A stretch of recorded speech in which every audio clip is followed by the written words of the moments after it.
காசாவில் உணவுக்காக காத்திருந்த மக்கள் மீது இஸ்ரேல் ராணுவம் நடத்திய துப்பாக்கிச் சூட்டில் நூற்றுக்கணக்கானோர் ஒரே நேரத்தில் உயிரிழந்துள்ளதாக துயரச் செய்தி வெளியாகியுள்ளது. என்ன நடந்தது காசாவில்? விரிவாக பார்க்கலாம் இந்த செய்தி தொகுப்பில். போர் தொடங்கியது முதலே உணவு உறைவிடத்திற்காக ஏங்கி தவித்து வருகின்றனர் காசா வாழ் பாலஸ்தீனியர்கள்.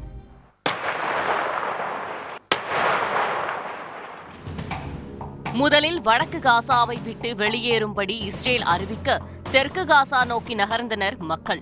ஆனால் தெற்கு காசாவிலும் கொடூர தாக்குதலை இஸ்ரேல் அரங்கேற்றி வர திண்டாடி வருகின்றனர் காசா மக்கள்.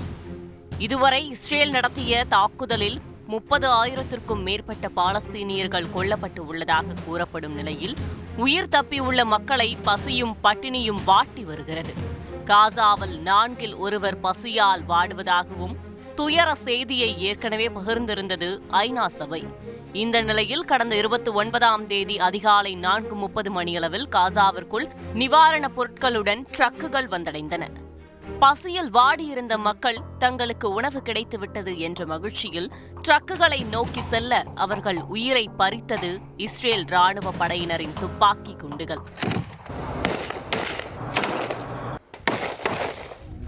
ட்ரக்குகளை நோக்கி இஸ்ரேல் ராணுவத்தினர் நடத்திய துப்பாக்கிச் சூட்டில் அங்கிருந்த 100ற்கும் மேற்பட்ட பாலஸ்தீனியர்கள் பரிதாபமாக உயிரிழந்தனர். மேலும் 700ற்கும் மேற்பட்டோர் படுகாயமடைந்தனர். இதில் படுகாயமடைந்தவர்களை கழுதை வண்டியில் மருத்துவமனைக்கு அழைத்து சென்ற அவலச் சம்பவங்களும் அரங்கேறின. இந்த கோரச் சம்பவத்திற்கு பல தரப்பில் கண்டனங்கள் வலுத்து வரும் நிலையில் இஸ்ரேல் படைகள் தாக்குதலை நடத்தவில்லை என இஸ்ரேல் ராணுவ செய்தி தொடர்பாளர் தெரிவித்துள்ளார்.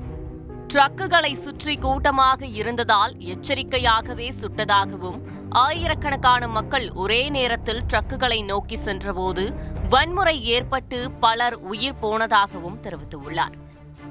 ஏற்கனவே இஸ்லாமியர்கள் புனித மாதமான ரமலானின் போது போர் நிறுத்தம் கொண்டுவர திட்டமிடப்பட்டு வரும் நிலையில் இந்த சம்பவம் இரு நாடுகளுக்கு மத்தியில் பதற்றத்தை ஏற்படுத்தியுள்ளதாகவும், பேச்சுவார்த்தையை சிக்கலானதாக்கும் என அமெரிக்க அதிபர் ஜோ பைடன் தெரிவித்துள்ளார்.